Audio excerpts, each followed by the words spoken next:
क्यों देना चाहूँगा। आज दवा के स्टॉक्स बहुत स्ट्रांग हैं, लेकिन एक चीज़ याद रखिएगा, आज एक लिक्विड स्टॉक्स में भी तेज़ी है। जरा प्लीज़ आप यूनाइटेड यूएसएल का चार्ट, मैकडॉनल्ड्स का चार्ट लेके आइएगा। आज ये स्टॉक एक बार दोस्तों, अगर आप बाजार में ट्रेडिंग या निवेश करते हैं और अभी भी ब्रोकरेज के नाम पर अपने हजारों लाखों रुपए बर्बाद कर रहे हैं, तो अब बदलिए और देश के सबसे अच्छे और भरोसेमंद ब्रोकर एंजल ब्रोकिंग के साथ में जुड़िए, जहां पर आपका ब्रोकरेज कुछ भी नहीं लगता है। ब्रोकरेज लगता है तो सिर्फ इंट्राडे ट्रेड में, वह भी सिर्फ 20 रुपये। तो लिंक डिस्क्रिप्शन में है, वहां पर जाकर आप अपना अकाउंट ओपन करा सकते हैं एंजल ब्रोकिंग से। एक बार फिर से अपने 200 डे एक्सपोनेंशियल मूविंग एवरेज के ऊपर ट्रेड कर रहा है। मैं सिर्फ आपको एक क्यों दे रहा हूं, आपको खुद स्टडी करना है, खुद अगर आप देखें इसको ट्रेड करना है। 582 पे ट्रेड कर रहा है यहाँ पे।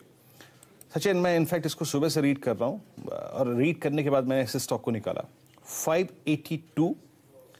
और एक और चीज़, इसका प्लीज़ 600 का कॉल ऑप्शन लेके आइएगा। इसलिए डिस्कस कर रहा हूँ क्योंकि हम अभी सीरीज़ के बहुत बिगिनिंग पार्ट में हैं। अगर ये 600 और 620 के क्लस्टर को निकाल गया तो ये कितना स्ट्रॉन्ग और सब्सटेंशियल मूव देगा, ये आप भी जानते हैं, मैं भी जानता हूँ। आपकी अप्रोच क्या रहेगी, कैसे अप्रोच करेंगे आप इस ट्रेड को? प्लीज़ हल्का सा एक क्लू दीजिएगा इस पर। तो वीडियो डेफिनेटली स्टॉक पिछले 3 दिनों से ड्रैग हो रहा है, बट जिस तरीके से पोजीशन है मुझे लग रहा है अराउंड 610 620 इस पर्टिकुलर क्लस्टर को वापस एक बार रिविजिट कर सकता है। अगर हम इसे टेक्निकली देखें तो क्लियरली एक high top high bottom structure intact है, और जिस तरीके से पिछले 4 दिनों का डेटा है वहाँ पर एक राइजिंग ट्री फॉर्मेशन है जो एक कंटिन्यूएशन पैटर्न है। तो यहाँ पर क्लियरली जो सपोर्ट बेस बना है अराउंड 560 का, वो काफ़ी वैलिड है। एंड जिस तरीके से इसके रेजिस्टेंस प्लेस्ड है, मुझे नहीं लगता कि उनको ब्रेक करने में ज़्यादा दिक्कत होगी। इनफैक्ट एक्सपेक्टेशन यही होगी कि अराउंड 620 का जो बैरियर है वो जल्द ही ब्रेक हो सकता है। तो मुझे लग रहा है पोजिशनल के लिहाज से भी यहाँ पर कुछ पोजीशंस बनानी चाहिए 560 के स्टॉप लॉस के साथ। और जिसका जिक्र आपने किया है 600 का जो कॉल ऑप्शन है, मुझे लग रहा है वो भी एक अच्छे लेवल्स के आसपास मिल रहा है। तो फिलहाल अगर इंट्राडे के लिहाज से भी देखें या एक शॉर्ट टर्म मूव के लिहाज से भी देखें तो 16 के स्टॉप लॉस के साथ यहाँ पर लॉन्ग पोजीशन बनाने में कोई हर्ज नहीं है। 28 से 30 इन लेवल्स की एक्सपेक्टेशन होगी, तो यहाँ पर 600 का कॉल ऑप्शन भी लॉन्ग कर सकते हैं मैकडॉवेल का। ओके ओके, चलिए एक ट्रेड क्यों दिया मैंने आपको, और अब बात करते हैं दर्शकों से। प्लीज़ स्टॉप लॉस पे गौर कीजिएगा जो सच्चिदानंद ने दिए यहाँ पर है। पहला प्रश्न है लेकर, ये है दीपक वैद्य जालंधर से। ये वैद्य साहब गुड मॉर्निंग, प्रश्न पूछिए अपना।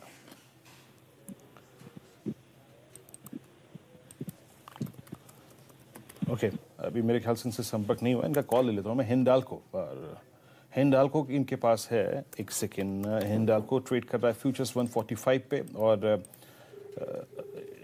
अब कोई बात नहीं, अब प्रश्न ही ले लेते हैं। 145 पे ट्रेड कर रहा है, डे हाई की ट्रेड में अभी भी ट्रेड कर रहा है। पिछले 4-5 दिन से बहुत स्ट्रॉन्ग पुल बैक मोड में है, और इनका लॉन्ग ट्रेड है 110 पे।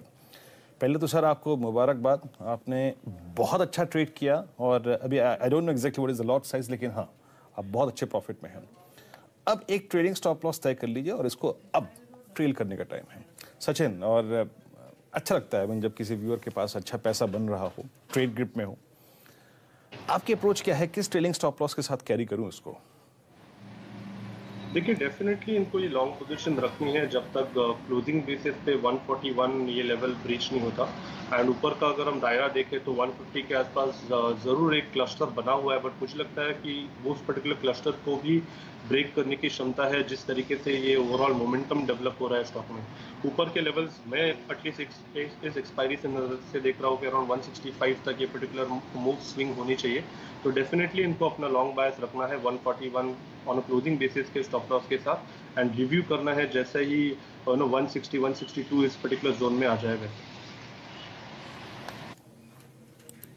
ओके डायरेक्टर साहब, वो प्लीज़ ऑप्शन जरूर लेके आइएगा, स्क्रीन पे एक बार मार्क करते रहिएगा। 22 पे डे हाई पर आ गया है, तो ऑप्शंस जो ग्रिप में है उसको प्लीज़ एक बार देखते रहिएगा।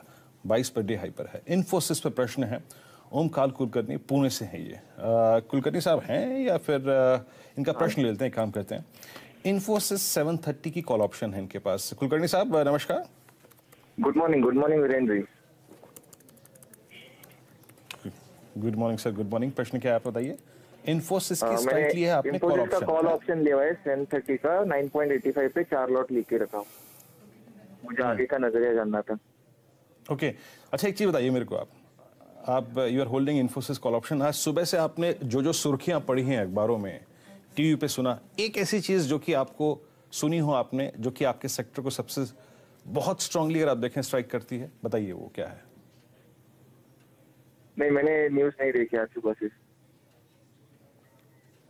Okay, that is dollar weakness. याद रखिएगा, डॉलर की वीकनेस जो है ना, वो आपके सेक्टर को सबसे ज्यादा प्रभावित करती है।